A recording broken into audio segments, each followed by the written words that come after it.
So I just want to have a quick video on the Oracle Egyptian gods Oracle cards and like a quick review on it.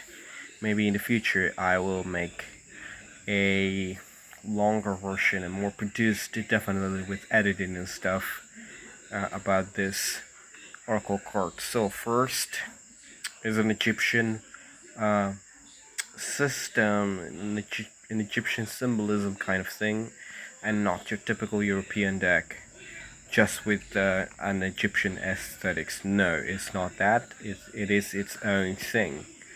First, second, this one is composed by 36 cards. Unlike most common systems, which include uh, the arcanes, the high arcanes, and the lower arcanes, and it's definitely more than 36. Even the playing cards are way more than this. So, before getting into the real stuff, I must say it's quite beautiful. I'm not saying it isn't. Quite beautiful. Pretty beautiful in it. This is the back, and you can see the different Egyptian divinities. It's composed as well of a number 10, the name of the divinity itself being represented, and a word describing a situation, state of mind, an emotion, or a word. So let's start. So it's 36 cards. It does not translate well into most system.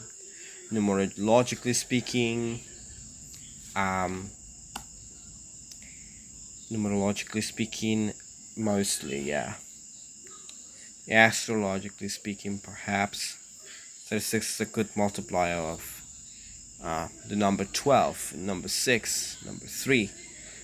But, well, there is that. And that is one huge point. The second point that I want to point out is the correspondences. So let's say you gotta know a little bit of Egyptian mythology in order to interpret these. Know the different stories of the gods and their functions, how they were worshipped back in the day, and what their attributes are, their functions, and their dominions. But let's say this one is a good example actually, Anubis transformation. So here they're waiting somebody's soul. So here you have the diseased heart, and here you have the feather. I think it's the feather of justice is called.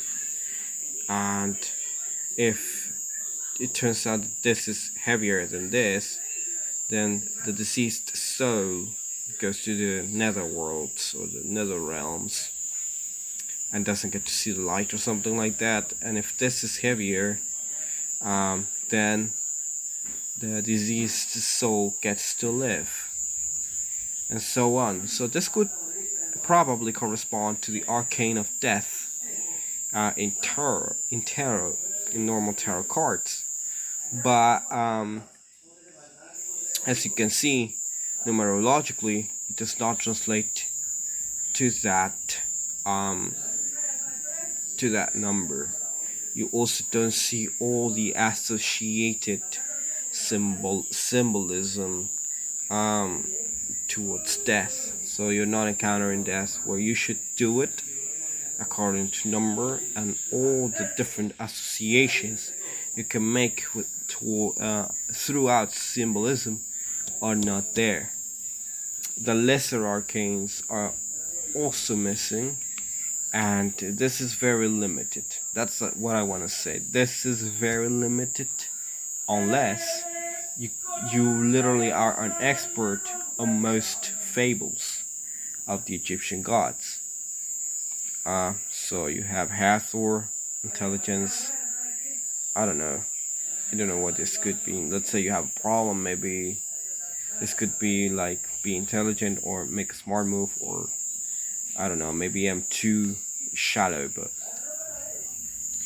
um there you have devastation. This could correspond to the tower card, because this one devours the souls of those who did not pass Anubis judgment. So this is where actually the souls the deceased go, and you can see here this creature Amut waiting for the judgment to be finished, to whether to um, fulfill her or his function or not. So they do not translate quite well to normal tarot cards. That's what I want to point out. That's what I want to make sure you all know. Truth and fairness. I don't know. Maybe I'm wrong, but I feel like Ma'at is something like cosmic order in Egyptian mythology. I don't know what it is. I don't know what this could translate to. This is a goddess who's responsible for taking care of pregnant women, and it's also sort of like a demon or something. Tauret, Genesis. What this could correspond to? Genesis, like the beginning. I don't know. The arcane number 0 in normal cards. No, definitely not. Genesis is like fertility. But so yeah, resourcefulness, and yeah. So this is definitely Mercury. This could fit in arcane number 1, the magician archetype. But as you can see, this is number 12, thought, wholeness, and yes, even the word corresponds to the arcane of the magician. But yeah, what I want to point out is that this is its own system. I consider it to be a very limited system. You only have 36 cards to play around. Symbolism, if you're not an expert, which I am not, by the way, on Egyptian mythology, is very, very limited. The archetypes do not translate quite well unless you know all the archetypes, and there's definitely like gaps in this system that could be fulfilled with lesser arcane cards. It's very simple in a way, ironically speaking. Amon Ra, creation, probably. And then there we have another one that said Genesis or something like that, which is generation. So here you have fertility and creation. So which one is it? Maybe this speaks more to the material world, and this speaks more like a spiritual world. Who knows, but understanding. So this could be used like sort of like in a meditation manner, like if you want to find out psychologically about yourself, but not in an oracular manner. This is Seth, resentment. Could probably correspond to a tarot card of the devil. And archetypically speaking, this is sort of like the Egyptian version of the devil, the god of the desert, drought, I don't know, famine, probably famine. So yeah, while I definitely like it, I still have not used it for oracular purposes, just for some random questions. But I definitely would trust more the playing card deck, like the normal playing card, literally, than this card. I do not hate you, Silvana, Alasia. But yeah, this is a very, very limited source. It comes with a little booklet defining some techniques to use when you're reading it. But yeah, if you are a real geek for Egyptian mythology and occult knowledge, the gnosis and um, tarot cards, then this is could definitely like you could definitely like this. But personally, other than listing the divinities, for me, it's not a good tarot card. It isn't.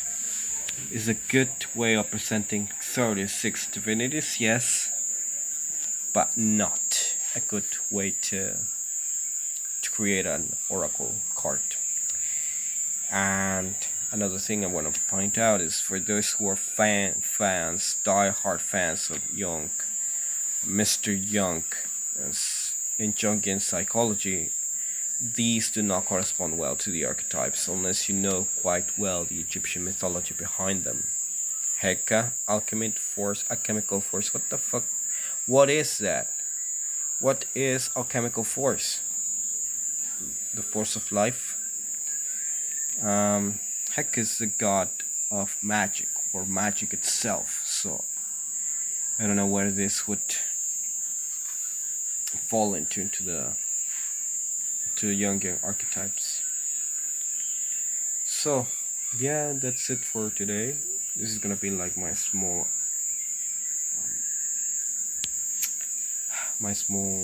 contribution to YouTube, to the knowledge it has given me. So thank you very much. Good night, and you decide whether to buy it or not.